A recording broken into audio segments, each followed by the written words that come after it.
bueno, pareciera que nos va a dejar grabar. Bueno, la última lo pondremos después. El objetivo que teníamos para hoy es como el último teórico temático, ¿no es cierto?, de la asignatura. Ya están con los parciales finales, digo, de todas las asignaturas. Digo, están terminando todas las materias. Este es el caso también de aprendizaje de cognitiva. Este jueves tenemos el último teórico de cognitiva de repaso. Hoy sería el último teórico temático de psicología, de teorías del aprendizaje, y la semana que viene, el martes, tendríamos el último teórico de teorías del aprendizaje, donde la idea es que ustedes puedan venir, puedan conectarse y puedan de alguna manera despejar las dudas y traer las preguntas, y como que hiciéramos como un repaso genérico. Mi idea era hoy como comenzar un repaso genérico, independientemente de las preguntas que ustedes pudieran tener. Digo, nos había quedado, habíamos hablado un poco de lo que era el aprendizaje asociativo y el aprendizaje implícito la última vez. Hoy tenía como idea empezar a hacer como un repaso general, sobre todo de la primera mitad del programa, que es lo que es un poco más de conductismo, ¿no es cierto? ¿Sí? Que estaba bueno si hubiera habido más gente.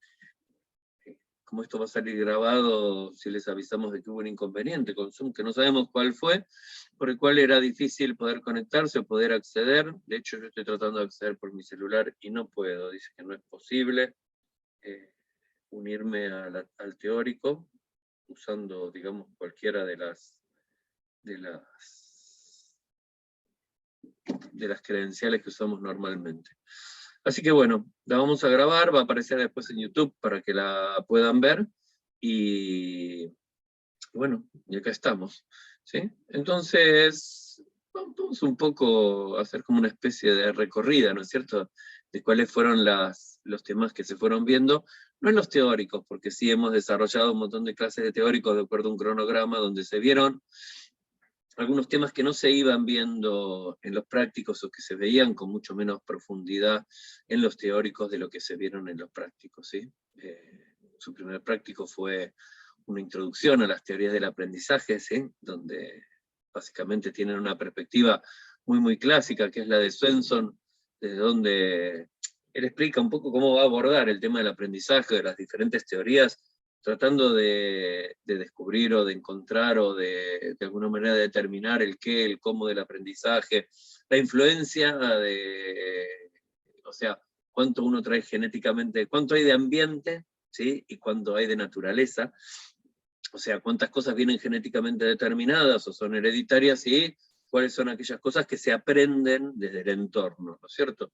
Y de esa manera va clasificando un poco a todas las teorías del aprendizaje. Siempre es como un buen ejercicio pensar en qué se aprende, cómo se aprende, y cómo se va dando esa relación entre lo adquirido, y sobre todo, también el tipo de aprendizaje, si el aprendizaje es continuo o el aprendizaje es discreto, ¿no es cierto?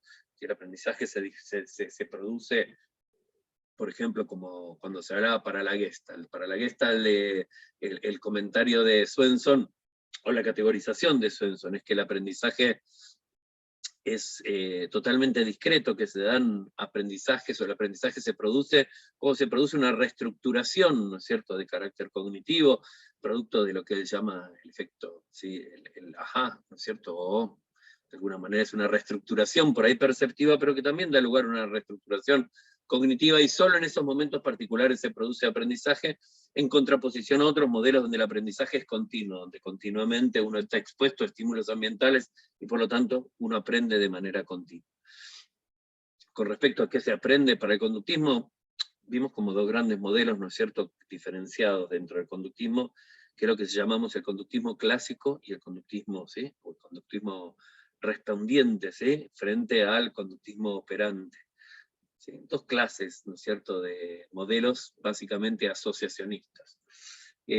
También, digo, yendo un poco antes, cuando hablábamos de introducción a las teorías del aprendizaje, siempre se hace como esta especie de división como inicial, ¿no es cierto?, entre los modelos asociacionistas, donde se explica el modelo a partir de parámetros de asociaciones entre estímulos y respuestas que se van dando generalmente por un proceso de contigüidad espacio-temporal, quiere decir que la ocurrencia de esos estímulos es compatible con respuestas que aparecen en un determinado momento y en un determinado lugar, y que a su vez, digo, asumen que la cabeza o el sistema nervioso central es como una caja negra, no una caja negra en el sentido de que esté vacía, sino una caja donde no sabemos qué cosas pasan, y que por lo tanto poder estudiar el comportamiento de forma científica para ellos en ese momento particular de la historia, cuando desarrollan estos modelos, era a partir de observaciones entre la presentación de determinados estímulos ambientales y el tipo de respuestas que daba un organismo, tratando de establecer una asociación lineal y directa entre la ocurrencia de determinados estímulos ambientales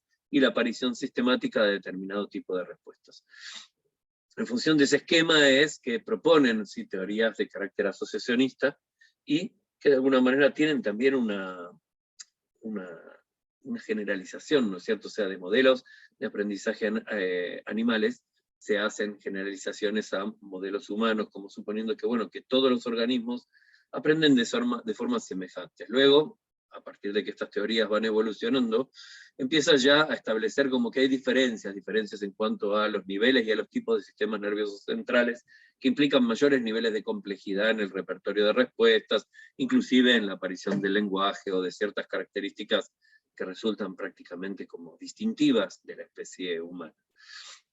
Entonces ya esa característica de poder generalizar cada efecto que se podía observar, por ejemplo, en el comportamiento de palomas o en el comportamiento de perros o de otros tipos de animales o de sapos con los cuales, o de ratas con los cuales se solían hacer experimentos para analizar los efectos ¿sí? del ambiente en el comportamiento animal, empiezan a resultar como bastante limitantes para poder explicar comportamientos mucho más complejos en los seres humanos. Entonces, como que históricamente se arranca siempre, ¿no es cierto?, en el modelo o en la idea de Pavlov, donde se habla de un condicionamiento clásico. Un condicionamiento clásico era un mecanismo como bastante sencillo, que además sucedía, o sea, era una evidencia empírica de que pasaban determinadas cosas, ¿sí? O sea, se analizaba en un animal, particularmente en un perro, ¿sí? que antes de comer, lo que hacían era medir la cantidad de saliva que emitía, ¿no es cierto?, donde se asume que salivar es una preparación para poder recibir el alimento. Entonces descubrían que, a lo mejor probablemente determinados tipos de horarios también, o sea, Pavlov sí habla luego de condicionamientos temporales, ¿no es cierto? Pero uno de los fenómenos que él observó, que se llama el condicionamiento clásico, era que cuando se presentaba un alimento, ¿sí? La visión de ese alimento, la presencia del alimento, hacía que aumentara la secreción de saliva en el animal. Entonces lo que descubrieron era que había otros estímulos que en principio eran neutros, porque, digo, por ejemplo, en este caso era un sonido o una luz. Imagínense que uno prende una luz roja, uno por ahí le llama la atención, uno lo mira, pero no desencadena de manera natural ninguna clase de estímulo como preconectado. O sea, así sencillamente pone en alerta al organismo. ¿Por qué? Porque tal vez es extraño que aparezca hasta que por ahí se da un proceso de habituación donde uno considera que eso se prende cada 5 minutos y no representa nada particular. Supongamos que se empieza a prender esa luz y se prende ¿sí? con cierta frecuencia antes de la aparición ¿sí? de la comida. ¿No es cierto? Entonces se produce un efecto por el cual la aparición de esa luz, luego de un montón de ensayos en los cuales se aparea ¿sí? la presencia de un estímulo incondicionado, luego de un estímulo, ¿sí? un estímulo, neutro, con un estímulo incondicionado. Es incondicionado ¿por qué? Porque en un principio el alimento provoca de manera natural o preconectada genéticamente, forma parte del repertorio que los animales ya traemos, digamos, como en cuanto a nuestro carácter de seres vivos, de que el organismo se prepara para poder alimentarse y que la visión de alimento produce esa secreción de saliva. Entonces descubrió que si él prendía la luz, automáticamente empezaba a aumentar la secreción de saliva. A lo mejor no era tan fuerte como cuando se mostraba la comida en sí misma, pero sí aumentaba.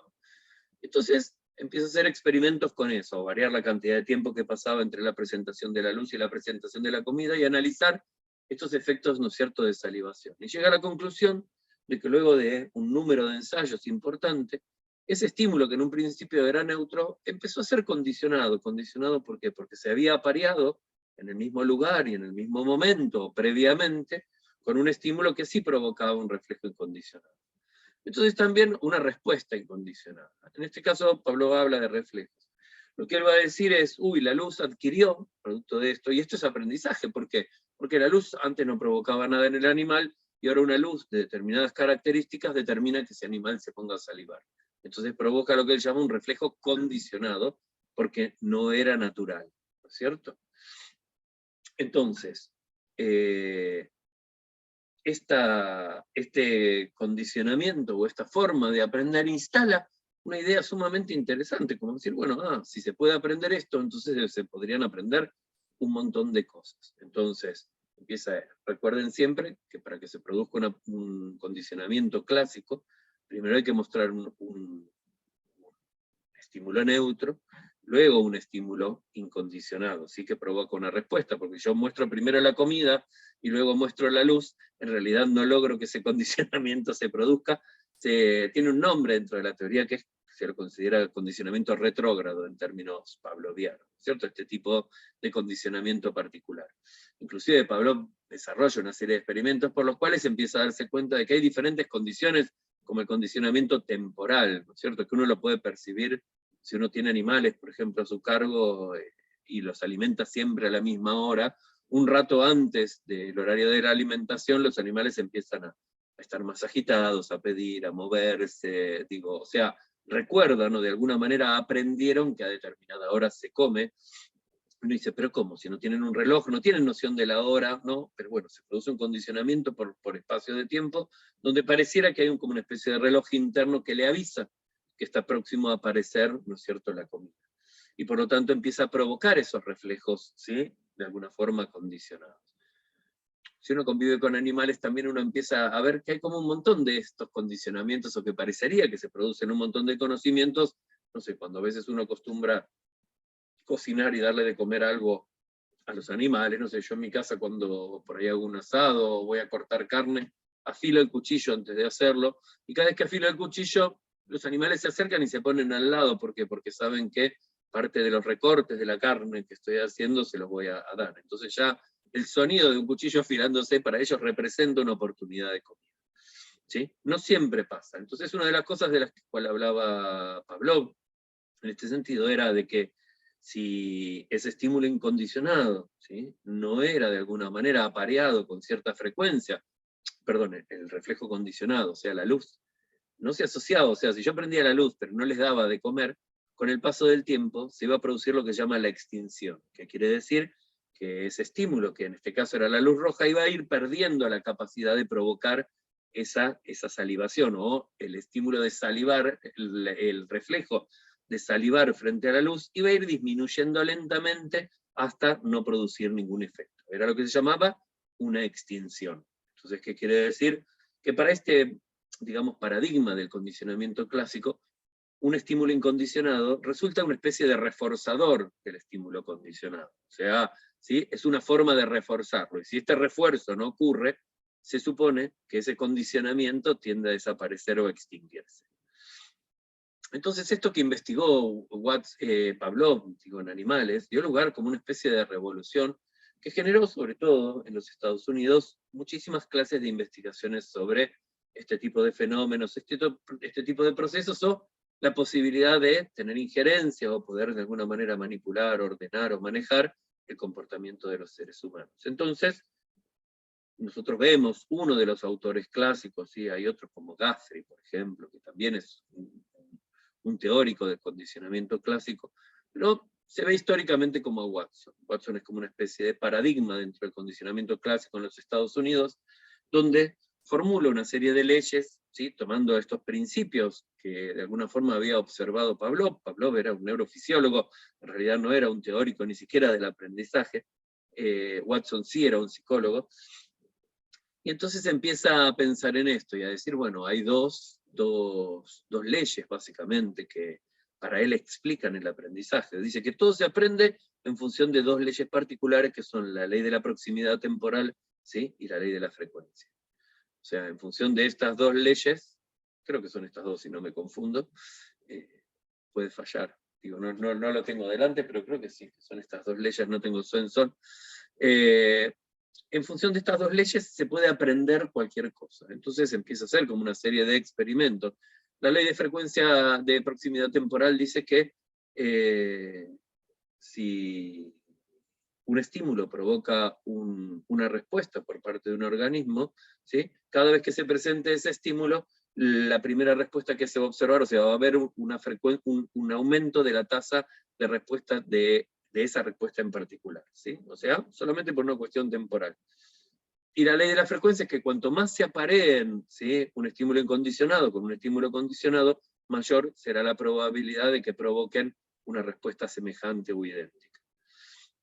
En función de eso comienza a hacer una serie de experimentos, hay un montón de anécdotas, inclusive el libro de Svensson es como muy agradable para leer esta parte de historia de las teorías del aprendizaje, porque cuenta un montón casi de anécdotas personales, donde cuentan esta historia de que conjuntamente con su asistente empiezan a trabajar sobre el tema de estas como fobias experimentales. O sea, la idea esta es que determinado tipo de respuestas dependen de experiencias que se han tenido, empiezan a pensar con toda la razón, digo, la lógica lineal de ese pensamiento, que entonces, por ejemplo, comportamientos que se suponen desadaptativos, como en este caso era una fobia, o tenerle miedo, por ejemplo, a las palomas, o tenerle miedo a algo particular, donde no había un motivo real para tenerle miedo, empiezan a pensar, uy, pero esto fue aprendido. ¿Y cómo fue aprendido? Y porque probablemente en algún momento particular el estímulo neutro, paloma, se asoció, ¿sí?, a algún estímulo condicionado que tenía que ver con algo de temor, o con algo de violencia, o con algo que los seres humanos rechazan, ¿sí? Entonces empezó como a aparecer esta idea de decir, bueno, no es una mala teoría. O sea, si nosotros podemos pensar que en un determinado momento yo estaba acariciando, ¿no es cierto?, como una paloma, y en ese momento se produce un accidente muy fuerte, una explosión adelante mía, y esa explosión me produce como un trauma, o sea, tiene un impacto muy, muy fuerte, como que va a quedar asociado la imagen de esa paloma, o de este caso a los efectos que tuvo esa explosión, ¿no es cierto? Entonces, cada vez que yo veo una paloma, voy a tender como a evitarla. ¿Por qué? Porque imagino, o como que mi sistema asume que es un estímulo que de alguna manera predice, ¿no es cierto?, determinado tipo de consecuencias. O, en este caso particular, no es predice, sino que se asocia a sensaciones desagradables. Entonces dice, bueno, si esto se aprendió, se podría desaprender también, ¿no es cierto? ¿Sí? Ahora, vamos a explicarlo un poco mejor todos estos métodos una vez que veamos las diferencias con lo que llamamos el condicionamiento, ¿no es cierto?, operante. O sea, luego de un tiempo, Guthrie, ¿sí?, que también era un ambientalista radical, ¿no es cierto?, y un conductista, un asociacionista muy, muy, muy básico, inclusive llega a postular la idea de que es necesario un solo ensayo para que se produzca aprendizaje, ¿sí? Entonces, lo que se aprenden son asociaciones entre estímulos particulares y respuestas particulares, o entre cadenas de estímulos y cadenas de respuestas que se van complejizando con el tiempo, ¿sí? Y Guthrie decía que bastaba un solo ensayo para que se produjera un proceso de aprendizaje, o sea, que bastaba con que coexistieran en el espacio y en el tiempo un estímulo condicionado con un estímulo condicionado. A ver, los estímulos incondicionados básicamente son como muy limitados, la cantidad con la cual uno nace. O sea, el repertorio de estímulos incondicionados con los que se nace es limitado, son los que tienen que ver básicamente con cuestiones instintivas, con la defensa, con la reproducción, con la alimentación, con la supervivencia, ¿sí? Y luego se van aprendiendo otras cosas. Ahora, esto que hoy, o en algún momento, es un estímulo ya condicionado, se puede aparear con un estímulo neutro y producir un condicionamiento de segundo orden, ¿cierto? O sea, donde el estímulo que era condicionado en algún momento pasa a ser o a tratarse como incondicionado dentro de este esquema particular, lo que va dando lugar cada vez a condicionamientos más complejos, ¿sí?, que permitirían de alguna manera y con ciertas limitaciones explicar el comportamiento humano. Lógicamente y rápidamente se produjeron un montón de avances sobre esta idea que postulaban, y aparece lo que se llama el condicionamiento operante, o sea, donde los científicos y estudiosos del comportamiento humano empiezan a darse cuenta de que era como bastante limitado, como que había otro tipo de comportamientos que se daban de formas diferentes. Y desde un modelo hedónico se llama, asumen que los seres humanos y prácticamente todos los seres vivos tienden a repetir comportamientos en función de las consecuencias que han tenido para sí mismos. Entonces, suponen que uno repite un determinado tipo de comportamiento cuando ha tenido consecuencias agradables, ¿sí? Y que uno tiende a evitar determinado tipo de comportamientos que tuvieron consecuencias desagradables por el organismo. Y esto es lo que se empieza a llamar el conductismo operante. O sea, ya no hay una asociación entre un estímulo y una respuesta, sino que hay una asociación entre una respuesta y un estímulo. O sea, una vez que una respuesta, ¿sí?, tuvo como producto, una respuesta genera un estímulo, ¿sí? Supongamos que yo meto los dedos en el enchufe, esa es mi respuesta, ¿sí? Y eso produce un estímulo, que es una carga eléctrica sobre mis dedos, que quedan asociadas. Entonces es como que ese estímulo, que es meter los dedos en el enchufe, empieza a llamarse lo que se llama ¿cómo se llama? Un estímulo discriminativo. Es un estímulo que me permite a mí saber que se va a producir un efecto desagradable, que es una descarga eléctrica. Por eso se dice, ¿sí?, o se suele, ¿cierto?, cuando se explican los condicionamientos, en el condicionamiento clásico se produce una asociación entre un estímulo y un estímulo, o sea, un estímulo incondicionado con un estímulo neutro, básicamente, y a su vez se asocian con reflejos.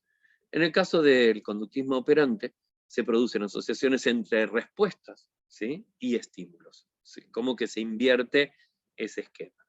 Entonces, esto da lugar a un conductismo mucho más refinado, que no niega la posibilidad de que el conductismo clásico siga funcionando.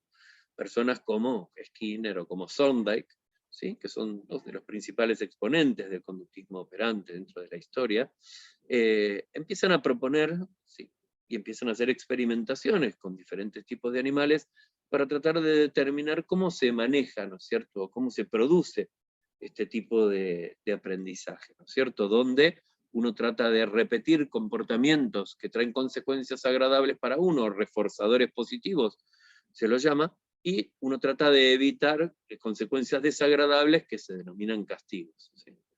Entonces, Skinner empieza a hablar de esta idea de un estímulo discriminativo. O sea, un estímulo discriminativo es una señal, ¿sí?, del ambiente que permite que un organismo pueda anticipar que está próximo a suceder un reforzador, o aparecer un reforzador, que podría ser un reforzador positivo o un castigo, pero hay como una señal que es la que me avisa a mí que, ahora va a pasar tal cosa, y entonces permite, de alguna manera, tomar determinado tipo o emitir determinado tipo de respuesta con el objeto de favorecer la aparición o evitar la aparición de determinado tipo de estímulos, que son, o se llaman dentro de estos, reforzadores, ¿sí?, reforzadores o castigos. Se los suele denominar reforzadores positivos o estímulos adversos. Estos estímulos adversos, ¿sí?, la aparición de estímulos adversos configura lo que llamamos un castigo. Y propone lo que se llama una tabla, un cuadro de contingencias. Las contingencias son las relaciones, ¿sí?, que se van a establecer entre estímulos y respuestas, o entre respuestas y estímulos. Es cuando uno sabe que determinado tipo de acciones pueden conducir a determinado tipo de efectos. Entonces, dentro de esta tabla de contingencias es como una tabla de doble entrada, donde yo puedo administrar un reforzador positivo o puedo eliminar un reforzador positivo, ¿sí?, o yo puedo administrar un estímulo adverso o puedo retirar un estímulo adverso.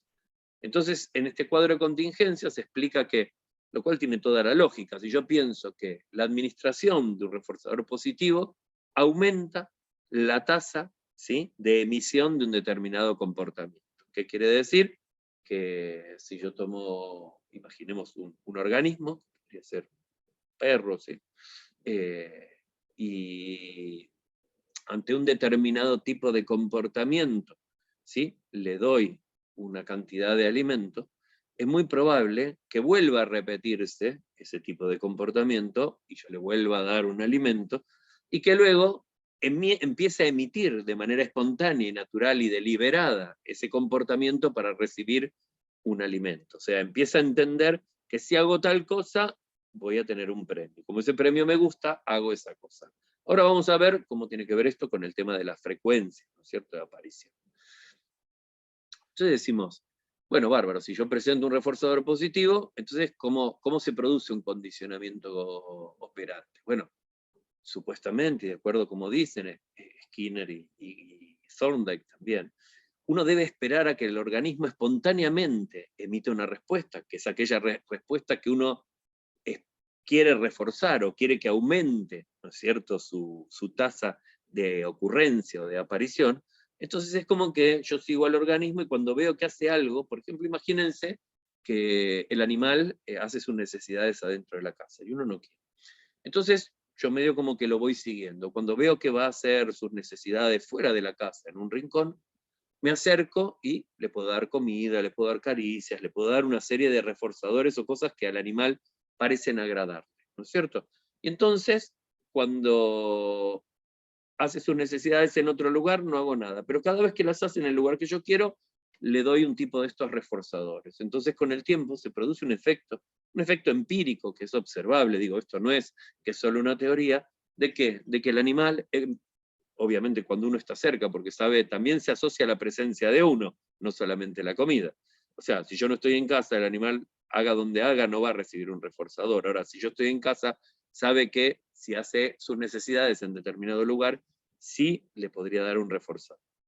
Bien, esto lógicamente está planteado en términos muy simples, es un poco más complejo instrumentalmente lograrlo, pero básicamente funciona de esa manera, ¿no es cierto? Entonces decir, está bien, entonces entendemos la contingencia de que presentar un reforzador positivo produce un aumento de la tasa de frecuencia de aparición de un determinado comportamiento. Ahora, si yo retiro, digamos, un estímulo favorable, ¿sí?, se produciría de alguna manera lo que Pavlov determinaba la extinción. O sea, imagínense que mi animal, ¿sí?, o este animal que hace sus necesidades en un determinado lugar, yo dejo de darle, ¿no es cierto?, ese reforzador.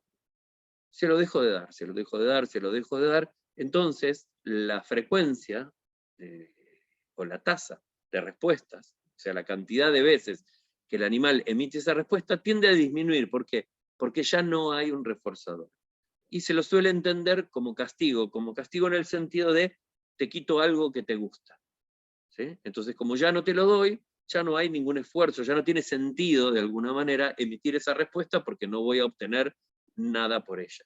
O sea, una forma que plantea esta teoría o este modelo de reducir comportamientos que uno no desea que aparezcan, se los suele llamar comportamientos indeseables o desadaptativos, ¿no? Tiene como un montón de connotaciones o de denominaciones que connotan también cierto ajuste al ambiente, a la cultura o a determinadas reglas.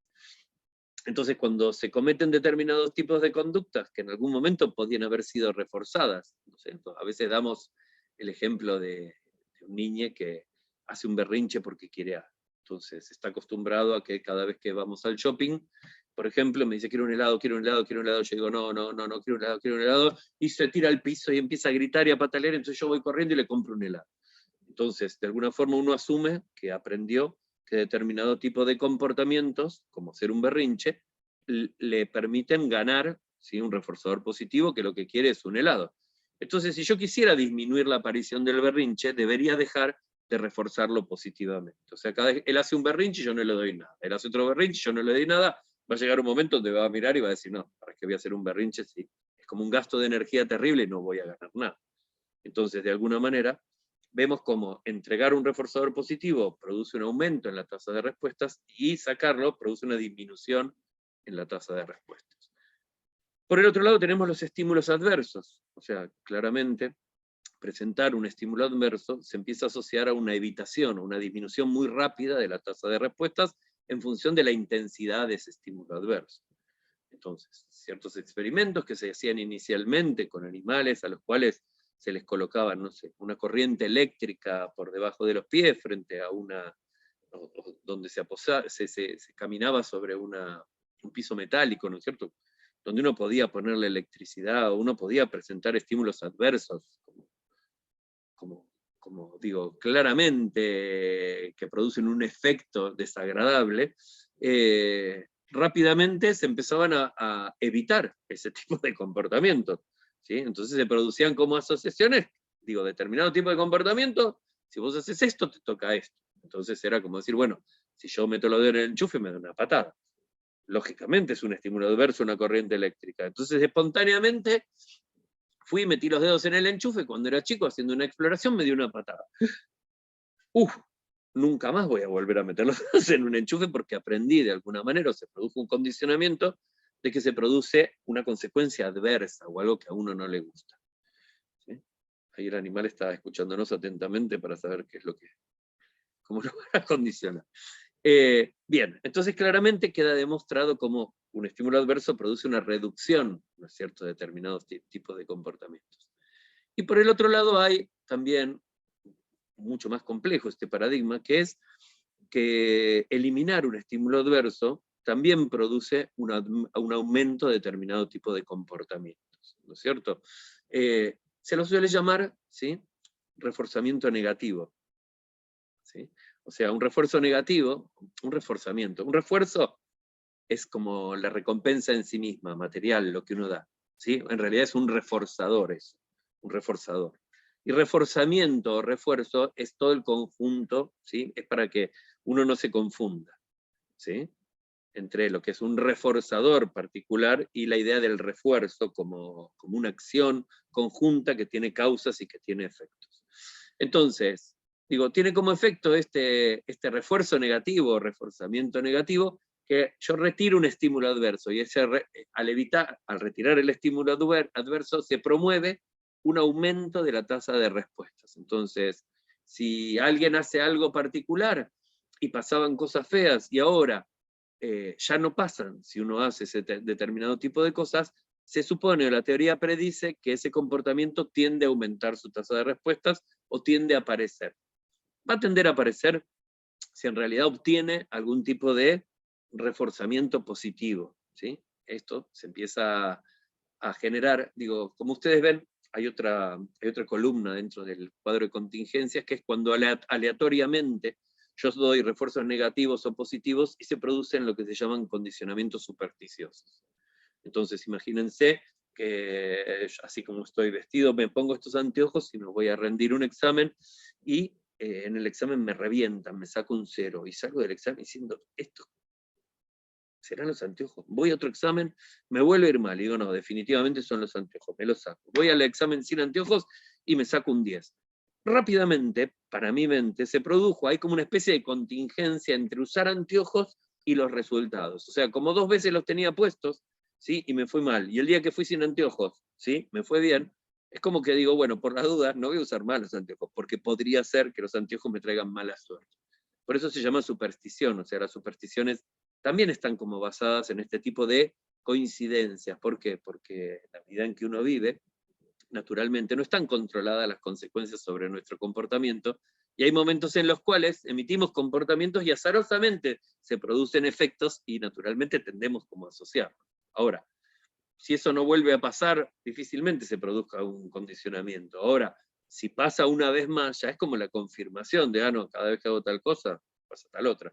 Entonces, frente a que son asociaciones no contingentes, ¿no es cierto? Pero bueno, producen estos condicionamientos supersticiosos que además, ¿sí?, como decíamos, una fobia sería el producto de un condicionamiento supersticioso, o sea, una asociación que se produce por la ocurrencia espaciotemporal, ¿sí?, en un determinado momento, de un determinado comportamiento y un tipo de consecuencia particular que uno considera desagradable, y si eso es muy fuerte, uno tiende a evitar cualquier clase de estímulos que están asociados con esa situación desagradable, ¿no? O sea, hay personas que, no sé, se les ha prendido fuego el auto, por ejemplo. Entonces se acuerdan de ese día y evitan cualquier cosa que hayan usado ese día. ¿Por qué? Porque creen que cualquiera de esas cosas podría producir como un nuevo incendio. Y uno dice, qué loco, sí, es irracional. Claro que es irracional, pero por las dudas, digo, uno en esta idea de previsibilidad, ¿sí?, por otro lado, uno empieza a entender también e imaginarse la idea de que, bueno, hay previsibilidad, o sea, mi cabeza o mi sistema nervioso central anticipa o genera expectativas de qué cosas podrían suceder frente a determinados tipos de comportamiento.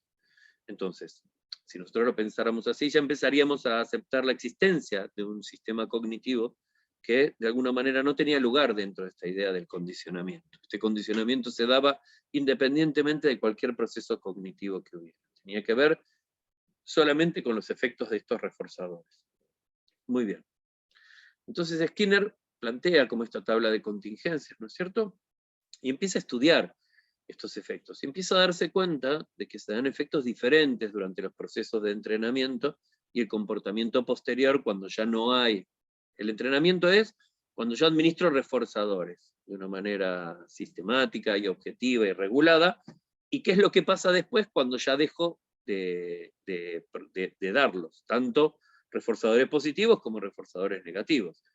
Entonces empieza a observar y él habla y dice que los refuerzos se pueden organizar o se pueden dar o se pueden de alguna manera distribuir básicamente en función de dos variables, que son la cantidad de respuestas emitidas por el organismo, que se llaman programas de razón, o sea, porque tiene que ver la cantidad de respuestas que se emitan para entregar determinado tipo de reforzadores o estímulos adversos, y hay otras en las cuales esos reforzadores o estímulos adversos se van a entregar en función del tiempo transcurrido entre la emisión de determinados tipos de respuestas, que va a llamar programas de intervalo. Tanto los programas de intervalo como los programas de razón, que son los que se llaman programas de refuerzo, ¿sí? Y estos son los más básicos, los dos más básicos, luego se combinan de muchísimas formas, según Skinner, eran los que permitían de alguna manera, él va a decir, moldear el comportamiento.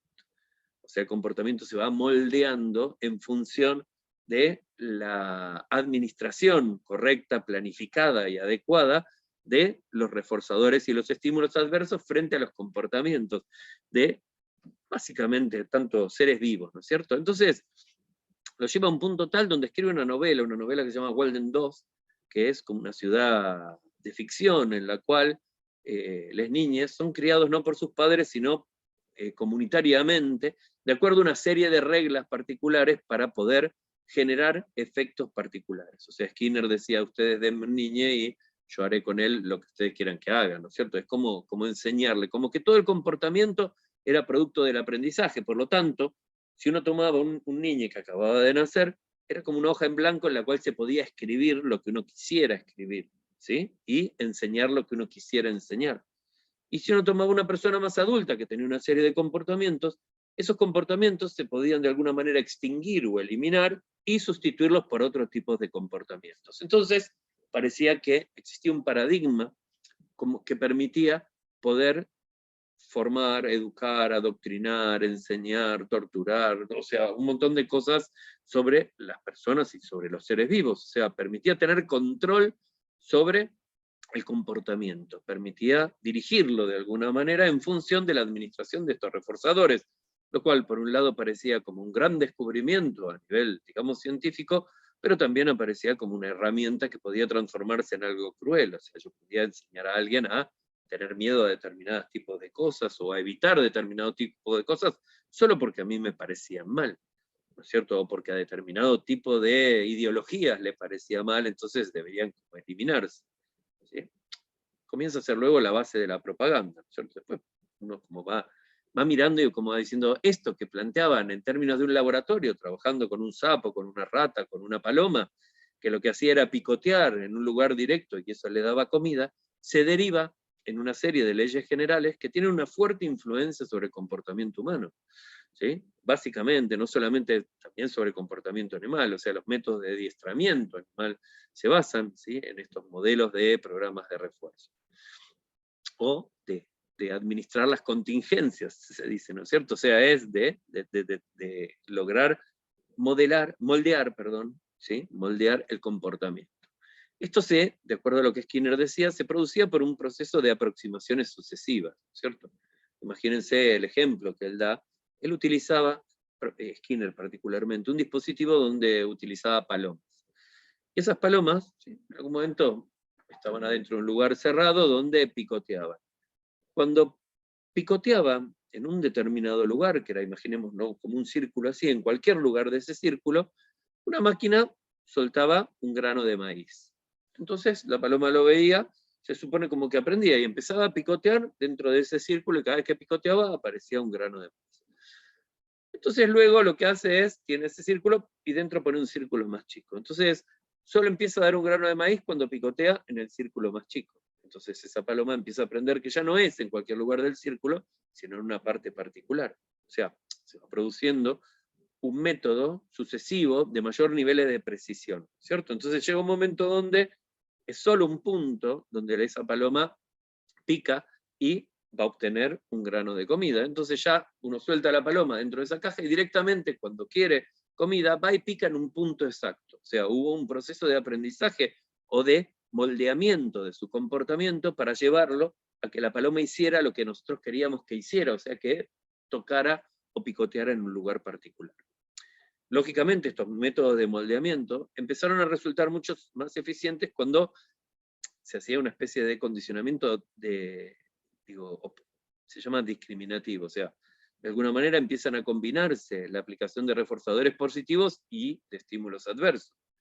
Entonces, si la paloma hace cualquier otra cosa que no es lo que yo quiero, pongo un estímulo adverso. Y cuando hace lo que yo quiero que haga, pongo un reforzador positivo. Ese moldeamiento se produce con mucha más velocidad y resulta mucho más eficiente y de alguna manera controla el comportamiento particular de ese organismo.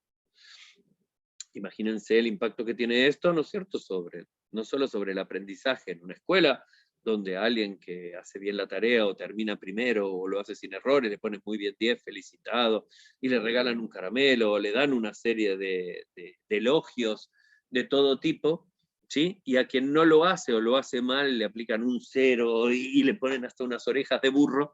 Es como que se produce como una especie de condicionamiento, suponen estos modelos teóricos, que va a hacer que las personas tiendan a querer o a promover, ¿no es cierto?, el aprendizaje o la adquisición de conocimientos o la obtención de resultados para poder obtener esos reforzadores positivos que son el reconocimiento público, el reconocimiento social, el reconocimiento de madres y padres, de los demás, o de alguna manera reconocimiento material a través de cosas que uno necesita. ¿Sí? Entonces, bueno, de ahí también nacen, ¿no es cierto?, todos los modelos, vieron, sobre todo dentro de los modelos de trabajo americanos, donde están los bonos por productividad, los premios por determinados tipos de comportamientos particulares, no sé, uno mira siempre los locales de comidas rápidas, ¿sí?, más icónicos creo que a nivel global, ¿no es cierto?, pero que acá aparecían con un modelo que para la Argentina era medio como desconocido cuando llegaron, donde había una foto que decía el empleado del mes, era como un reconocimiento, el que hacía mejor las cosas o cumplía una serie de objetivos, tenía como el reconocimiento social de todos porque aparecía en el medio local su foto como el empleado del mes, y cuando uno iba cumpliendo determinado tipo de objetivos le iban dando como una especie de medallas. Bueno, dentro de los sistemas militares se dan medallas por cumplir una serie de objetivos. Digo, hay un montón de sistemas que cuando uno empieza a mirar que funcionan con esta idea de reforzadores positivos. Bien, entonces decíamos, parecía que Skinner había, como de alguna manera, tanto Skinner como Thorndike también, ¿no es cierto? Thorndike tenía una serie más de principios o de leyes, de alguna manera Thorndike empezaba a vislumbrar que había algo más que tenía que ver con el aprendizaje, que no era solamente un proceso asociativo, ¿no es cierto?, entre respuestas y consecuencias, sino que tenía que haber, por ejemplo, una ley de predisposición, o sea, como que el organismo tenía que estar predispuesto a actuar, que eso no se iba a dar en cualquier momento, que tenía que haber de alguna forma motivación o voluntad o apetito, llamarlo de algunas maneras, como que también había cierta cuestión de recuerdos o de procesos cognitivos que se sucedían para que todo esto fuera posible. ¿Sí? Bien, volvemos a los programas de refuerzo, porque a veces por ahí no se entienden como claramente, uno se pone ejemplos y a veces no resultan tan felices. Entonces, decir, los programas de razón, ¿sí? O sea, que en un programa de razón se obtienen reforzadores o estímulos adversos, ¿sí?, en función de las respuestas que uno da. La cantidad de respuestas puede ser fija o puede ser variable. ¿Qué quiere decir? Imaginemos un programa de razón fija 1, quiere decir que es un programa en el cual cada vez que yo emito una operante, ¿sí?, un operante es la conducta que se espera para reforzar. Cada vez que emito el operante hay un reforzador. ¿Sí? Un ejemplo clásico suele ser el trabajo de estajo, ¿no es cierto? Bueno, no sé, yo confecciono camperas. Y entonces confecciono una campera, se la llevo a Rosana y Rosana me paga, ¿sí?, 100 pesos porque confeccioné. Entonces voy, confecciono otro, se la llevo Eso es un programa de razón fija 1. Quiere decir que cada vez que yo emito un operante particular, que es entregar una campera, piensen que un operante es siempre una acción, ¿sí? Tiene que ser una acción. Cada vez que se emite esa operante y es observable y se emite, ella me da el dinero correspondiente. A lo mejor ese programa de razón fija 1 se vuelve un programa de razón fija 10. Entonces yo hago en mi casa 10 camperas. Cuando tengo las 10 camperas, se las llevo a Roxana y Roxana me paga. ¿Sí? Entonces voy a mi casa y hago 1, hago 2, hago 3, hago 4, hago 5, nadie me paga. La novena ya es un estímulo discriminativo. ¿Por qué? Porque al tener las 9, al hacer las 9, sé que la próxima que haga voy a tener un reforzador. Entonces es un estímulo que me indica que está próximo a suceder un refuerzo, ¿cierto? Un reforzamiento. Eso es un programa de razón fija 10. La periodicidad o la diferencia entre la cantidad de respuestas para emitir un refuerzo produce efectos sobre comportamiento. O sea, fíjense que en un programa de razón fija 1 es, yo hago, recibo, hago, recibo, hago, recibo, hago, recibo, hasta que en un momento ya estoy saciado. Digo, es como que, bueno, imaginemos que yo voy a, no sé, a ver, pensemos en algo que se podría mensurar como por razón. Es como decir, bueno, que Rosana necesita que yo le haga compras en muchos lugares diferentes. Entonces voy y hago el primero, Rosana me da un caramelo, voy al segundo, Rosana me da un caramelo. Cuando me dice, anda al tercero, digo, no, yo no tengo ganas, yo me comí 2 caramelos. Se produce como un fenómeno de saciamiento, ¿no es cierto? Entonces se observan muchas respuestas, una, hasta que se produce una pausa, ¿no es cierto? ¿Qué es? Porque el organismo ya está saciado. Se produce un efecto particular, ¿cierto? ¿Sí? Esto, siempre que haya refuerzo del programa de razón fija 1, implica que cada uno va a ver. Ahora, imagínense en un programa de razón fija 10, fija 10, o imaginemos un programa de razón fija 100, ¿cierto? Entonces imaginen que yo tengo que hacer 100 camperas.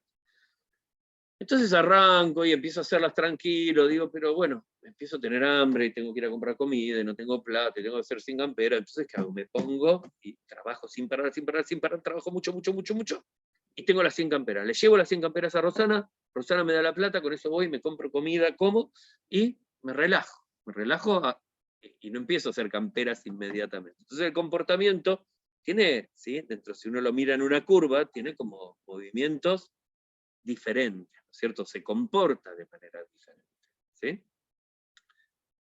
Entonces, es importante ver esto. Entonces, entienden cómo hay programas de razón fija, ¿sí? 1, 10, 15, uno determina cada cuánto se va a dar. Los programas de razón variable es cuando el organismo no sabe cada cuántas respuestas se va a recibir el reforzador, pero sí está programado de alguna manera, ¿sí? Es como de forma aleatoria. A veces hago algo, ¿sí? Y recibo un premio, y por ahí lo hago y no recibo nada, por ahí lo hago y no recibo nada, y por ahí lo hago de nuevo y recibí. Upa. ¿No es cierto? Entonces es como decir, uno tiende a tener menos extinción porque uno no hace tantas cosas. A ver, es como que yo arranco, no me toca, bueno, me canso un poco. Pero cada tanto hago alguno porque sé que en algún momento me va a tocar. Es como el paradigma que explica el juego, por ejemplo, el juego de azar, ¿no es cierto? Cuando uno juega a la quiniela, a ver, no juego, juego y pierdo, juego y gané. Bueno, ahora sigo jugando, o sea, uno no sabe cada cuánto va a ganar. Ahora, si uno no juega, uno no gana. O sea, hay que emitir la operante para poder recibir un reforzado. Entonces vemos cómo razón variable también cambia, ¿sí? Y tiene un comportamiento diferente. Los programas de razón variable son aquellos programas que tienen mucho menor resistencia a la extinción. ¿Qué quiere decir? Que aunque uno no reciba un reforzador, uno sigue emitiendo cada tanto determinado tipo de operantes porque cree que en algún momento va a venir ese reforzador. En cambio, los programas de intervalo ya no depende de la cantidad de respuestas que yo dé, sino que depende del intervalo de tiempo transcurrido entre la emisión de esas respuestas. Entonces, también hay intervalos fijos y también hay intervalos variables. Imaginemos un programa de intervalo fijo, ¿cierto? Es decir, programa de intervalo fijo, uno piensa y dice, bueno, programa de intervalo fijo, 1 hora. Entonces uno dice, bueno, ¿qué quiere decir? ¿Que cada 1 hora me van a dar, no sé, un caramelo? No. Quiere decir que si yo, por ejemplo, voy a hacer las compras para Rosana, ¿sí? Rosana me da un caramelo. Ahora, yo a los 10 minutos voy a comprar otras compras para Rosana, Rosana no me da nada. A los 40 minutos voy a hacer otras compras para Rosana, Rosana no me da nada. O no fui a hacerlo, no pasa nada. A los 59 minutos voy a hacer una compra para Rosana y Rosana no me da nada. Ahora, vuelvo a la hora, y cuando llego Rosana me da un caramelo, ¿sí? Entonces es como decir, o a veces un error muy común es creer que fui a hacer la compra y Rosana me dio el caramelo. A la hora, Rosana, ¿sí? Como fui a comprar antes y no me dio nada, a la hora me lo da. No. En los programas de intervalo dicen que se va a obtener el reforzador frente a la primera operante que se produzca luego de transcurrido el periodo de tiempo. O sea, si pasa una hora y yo no voy a hacer compras, nadie me da nada.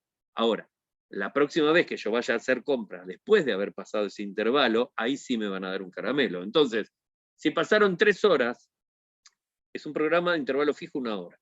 Si yo voy a la hora y el minuto, me dan un reforzador. Si yo voy a las 4 horas, me dan el reforzador a las 4 horas. ¿Por qué? Porque fue después de 1 hora. ¿Sí? ¿Entienden? Siempre es como que uno tiende a creer que el reforzador sea solo en función del tiempo. No. El reforzador se otorga siempre a la primera operante que se produce luego de transcurrido el periodo de tiempo establecido. ¿Sí? Es el intervalo de tiempo, ¿sí? Establecido para volver a reforzar. En el intervalo variable uno nunca sabe, ¿sí?, cuándo va a ser. Todos estos tienen diferentes tipos de comportamientos. Entonces se hicieron muchísimos experimentos en los cuales se aplicaban y se veían cuáles eran los efectos concretos que eso tenía sobre el comportamiento de los seres humanos. Lógicamente que todas estas cosas se trasladaron a la vida cotidiana, ¿no es cierto? Se utilizaron como métodos de manipulación, se utilizaron como métodos de propaganda, se utilizaron como métodos para decirle a la gente y avisarle, sí, si hacen determinadas cosas les va a pasar tal tipo de cosas, si hacen esto, esto es malo, esto es malo, esto es malo, fulano hizo tal cosa y miren cómo le fue. O sea, empieza a haber como una serie de ejemplos de condicionamientos, ¿sí?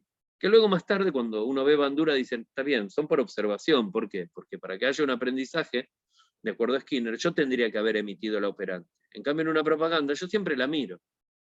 Entonces, yo miro y veo que un hombre, no sé, va y se baña siempre en la isla de Capri, ¿no es cierto?, en un lugar precioso, y parece que le va re bien. Entonces, dentro de mi cabeza está como, che, yo voy a ir a la isla de Capri y me voy a tirar a ver si me va tan bien. Pareciera que por observación uno aprende que podrían suceder cosas. Es un aprendizaje vicario, pero no es condicionamiento. Para que haya condicionamiento, en términos skinnerianos, ¿sí?, uno tiene que emitir la operante. Generalmente, ¿cómo se produce un condicionamiento? ¿O cómo arranca un condicionamiento cuando yo quisiera condicionar a alguien? Tengo que esperar. Tengo que esperar a que aparezca el comportamiento que quiero condicionar. Cuando aparece espontáneamente, también uno puede deliberadamente o, digamos, disimuladamente, si uno quiere, fomentar que se produzca determinado tipo de comportamiento. Ahora, cuando aparece y se emite, ahí estoy yo para reforzar. Para dar un reforzador positivo, para colocar un estímulo adverso. Y a partir de ahí arrancan los programas de refuerzo. Pero siempre, entiendan esto, es sumamente importante cuando analizamos el condicionamiento, ¿de qué? De que para que se produzca tiene que existir sí o sí un comportamiento observable para poder ser reforzado. ¿Sí? Bien. Esto se traduce, como decimos, dentro de las teorías del aprendizaje, se traduce rápidamente a las teorías de la enseñanza. Inclusive todos los sistemas educativos occidentales, básicamente la mayoría, ¿sí?, hay algunos que no lo tienen, empiezan a establecer una serie de recompensas, ¿sí?, por el logro de determinados tipos de objetivos particulares. Si uno analiza, por ejemplo, los juegos, para quienes juegan juegos por ahí pueden ser electrónicos, de simulación o de computadora, o cualquier clase de juegos, es como que determinado tipo de etapas o determinado tipo de cumplimiento de objetivos permiten obtener un determinado tipo de beneficios. Entonces, no sé, yo junto tantos puntos y tengo tantos premios o emito determinado tipo de comportamientos y pasan determinadas cosas que son los que van generando de alguna manera como un rulo de motivación para regular el comportamiento de las personas. Entonces, hay muchas maneras de dar o de reforzar el comportamiento. Entonces uno dice, che, ¿y el conductismo explica? No, a ver, yo hoy en día creería o soy partidario de que para que se produzca un aprendizaje no se explica solamente por la emisión de un comportamiento y los efectos que ha tenido en la realidad, sino que entiendo que existen una serie de procesos cognitivos que me permiten analizar experiencias pasadas, observar el mundo y lo que pasa a otros, imaginar, ¿sí?, o anticipar una serie de procesos que me permiten de alguna manera sí regular la emisión de comportamientos y de alguna manera prever o anticipar las consecuencias que va a poder tener. Por lo tanto, el proceso de aprendizaje es cognitivo, ¿sí? Pero los reforzadores y los estímulos adversos tienen efectos sobre el comportamiento, que resultan innegables, que son claramente y empíricamente demostrables, ¿no es cierto? Entonces, es decir, claramente es como en uno va generando procesos motivacionales en la función de la emisión de ese tipo de reforzadores, ¿sí? Esos reforzadores son necesarios a veces parcialmente para lograr un reforzador mejor después.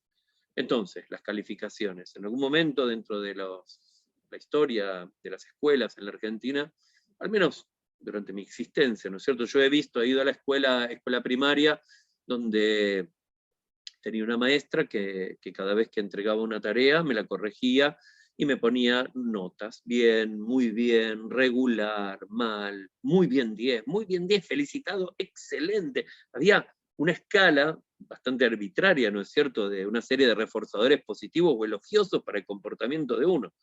Y también no eran solo esas calificaciones, sino que también eran como gestos. Bueno, usted va a ser el secretario y usted va a llevar el registro a la dirección, o sea, como que se asignaban tareas que de alguna manera representaban como una especie de reconocimiento público, y a la vez también había una serie de estímulos adversos, como quien hablaba cuando no debía hablar. Cuando yo era niña, había sanciones que eran amonestaciones, o retos, o de cara contra la pared, o ir a hablar con la directora, o ir a pararse al lado de la puerta. Había un montón de sistemas de estímulos adversos para tratar de desestimular determinados tipos de comportamientos, ¿sí? Lógicamente eso se traduce a toda la vida. Ahora, una cosa sumamente importante es que quienes postulaban estos modelos, digamos, asociacionistas del condicionamiento, digamos, del comportamiento como un formato de aprendizaje, empezaron a darse cuenta de la poca previsibilidad que tenía el castigo. O sea, empezaron a darse cuenta o a observar a través de pautas empíricas que el reforzamiento, digamos, o la presentación de estímulos adversos ante determinados tipos de comportamientos no permitía una previsibilidad de lo que iba a suceder. O sea, no eliminaba determinado tipo de comportamientos, y de alguna manera tampoco lo transformaba en lo que queríamos, ni era tomado de otra manera. O sea, empieza a entenderse que el castigo es bastante limitado para el moldeamiento del comportamiento. De hecho, Thorndike, que tenía una famosa ley del efecto, que decía o anticipaba que los organismos iban a tender a aumentar la tasa de respuestas que les proveían consecuencias favorables o agradables, y que iban a tender a disminuir la tasa de respuesta de aquellos comportamientos que tenían como consecuencia cosas desfavorables. La llama la ley del efecto truncado, donde solamente dice que uno va a tender a repetir aquellas cosas que nos producen efectos o consecuencias agradables, y no dice nada del castigo, porque se dan cuenta de que el castigo no sirve o no funciona para educar. Un claro ejemplo de ello son, digamos, los malos resultados o los resultados poco eficientes que tienen los sistemas de castigo, donde uno dice, por ejemplo, una multa por velocidad. Entonces, una persona anda a 100 km/h por todos lados, cuando le avisan que hay una fotomulta, reduce y pasa a 40. Entonces, redujo su comportamiento únicamente frente a condiciones reales de poder ser castigado. Ahora, cuando sabe que no va a ser castigado, su comportamiento sigue siendo el mismo. ¿Entienden? Lo mismo pasa muchas veces con los sistemas punitorios, como la cárcel, ¿sí? Hay un montón de estudios y de evidencias que demuestran que el castigo no es eficiente para moldear el comportamiento de organismos. Por lo tanto, es que siempre decimos no se debe utilizar el castigo como una manera de enseñar, ¿no es cierto? Nada. El castigo no funciona, el castigo es ineficiente. Uno tiene que encontrar maneras creativas de utilizar reforzadores positivos para poder enseñar. Enseñar a través del castigo no genera ninguna clase de beneficio para nadie, ¿sí? Y son claramente ineficientes, claramente pueden provocar otro tipo de respuestas que no son las buscadas, ¿sí? En algún momento el castigo, los estímulos adversos se utilizaron de forma como indiscriminada, creyendo que había cosas, ¿no es cierto?, como, no sé, en algún momento, no sé si vieron la naranja mecánica, es como un clásico, ¿sí?, donde una persona que tenía malos comportamientos, donde era, no sé, malo con personas ancianas que no se podían defender y los golpeaba y les robaba, le empezaban a pasar imágenes bonitas de personas ancianas y le proveían en ese momento drogas que le producían una sensación de placer con la idea de que se iban a asociar ciertas imágenes de ciertos comportamientos con determinado tipo de placer. Y le mostraban imágenes de violencia y en ese momento le ponían drogas que producían efectos horribles sobre el cuerpo de manera tal de que la sola mención o la sola posibilidad de esos comportamientos le generaban ya como una respuesta aprendida, ¿no es cierto?, de displacer.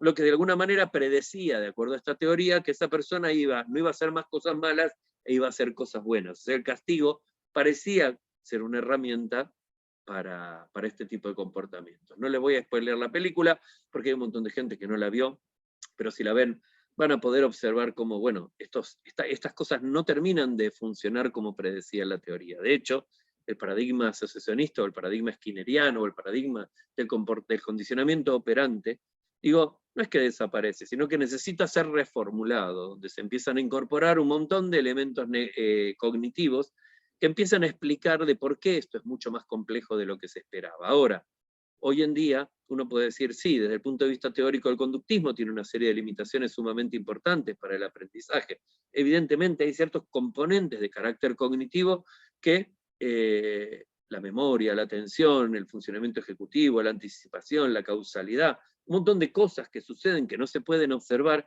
que tienen una intervención dentro de este proceso de aprendizaje. O sea, es mucho más complejo. Sin embargo, eran como los estudios preliminares de qué cosas pasaban cuando solo podíamos observar estímulos y solo podíamos observar comportamientos, ¿sí? Entonces es como sumamente interesante. De hecho, hoy, o bueno, Bandura en algún momento postulaba y hablaba particularmente sobre el valor del refuerzo, ¿no es cierto?, dentro del condicionamiento. Decía, a ver, el reforzador no es lo que hace aprender.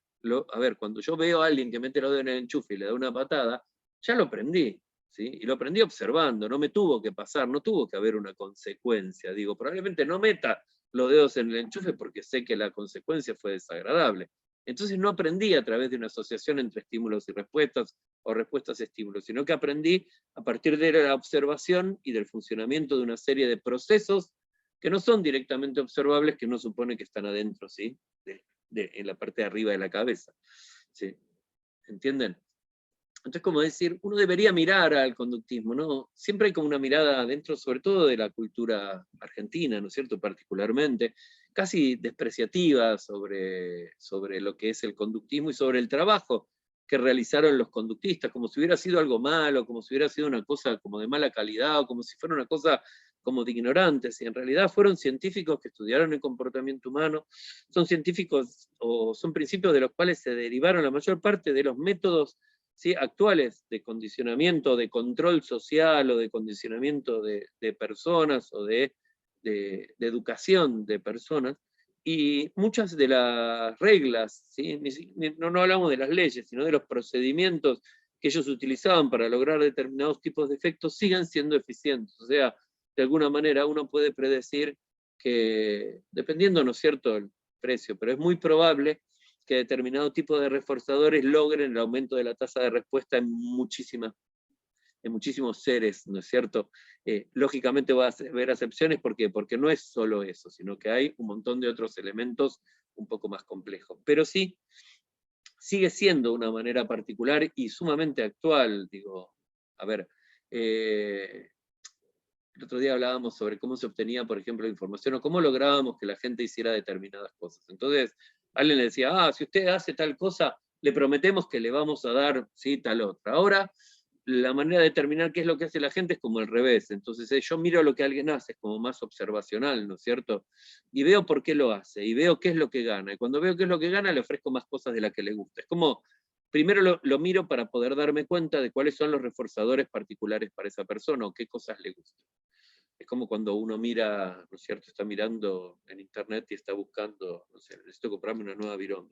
Y estoy mirando a ver cosas de viromes. Entonces alguien del otro lado está mirando mi comportamiento y automáticamente me empiezan a llegar un montón de viromes y de promociones de viromes. Y si me compras la virome a mí, entonces te hago un descuento. Y yo sé que querés comprar viromes, no te lo digo de esta manera.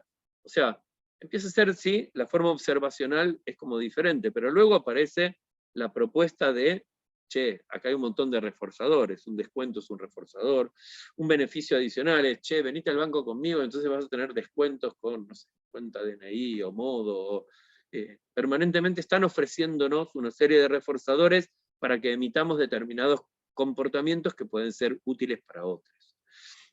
Entonces, entendamos y aceptemos, digo, de que efectivamente el comportamiento humano se encuentra modulado por una serie de reglas cuyas bases sentaron, digamos, los modelos y los teóricos asociacionistas. O sea, establecieron una serie de principios, una serie de regularidades del comportamiento humano que hoy, aún hoy en día, siguen estando vigentes. Entonces, decir que alguien nacido o era conductista no es un insulto, ni es algo peyorativo, sino que es como decir, bueno, es alguien que de alguna manera entiende, o trata de entender, o de comprender, o de explicar el comportamiento de las personas basado en, ¿sí?, digamos, la administración de los estímulos, uno podría decir, ¿sí?, que puede ser para provocar una respuesta particular, ¿sí?, o para reforzar una respuesta particular. Depende de cómo se utilicen. Ahora, lo que sí sabemos es que todos trabajamos por algún motivo particular, ¿no es cierto? Que la mayoría busca una forma de ganarse la vida, que para ganarse la vida uno necesita un montón de cosas, que esas cosas no las puede autoproveérselas uno mismo, y que entonces generalmente uno hace cosas para poder cambiarlas por eso que uno necesita, y que hace cosas porque a cambio de lo que uno hace uno va a obtener algo. Entonces es como para que piensen un poco en todo esto, entiendan y de alguna forma se respete un poco más. Creo que es irrespetuoso, ¿no es cierto?, hablar mal del conductismo porque sí, sin conocerlo, igual que del psicoanálisis o de cualquier modelo teórico. Creo que además hay que entender que no tienen juicios de valor, no se deben emitir, o sea, fueron ideas que de alguna manera permitieron explicar y predecir el comportamiento en determinados momentos de la historia, y que fueron y siguen siendo útiles, ¿sí?, en la tarea de cualquier cosa que tenga que ver con el comportamiento humano. Que saber de conductismo les provee a ustedes un montón de herramientas y un montón de principios y un montón de sentido al hecho de cuando uno trata de moldear el comportamiento de una persona. Ahora deberíamos pensar si, bueno, ¿quién es uno para moldear el comportamiento de los demás? Y bueno, somos seres humanos, a algunos los hacemos, digo, cuando hay un proceso psicoterapéutico, se supone que eso es bueno, cuando alguien está educando a un hijo, cree que lo hace de buena manera porque espera lo mejor para él, pero bueno, también cuando se utilizan para obligar a alguien a decir algo que no quiere decir y se llama tortura, son cosas sí, absolutamente como aberrantes, pero bueno, se siguen utilizando todo este tipo de principios.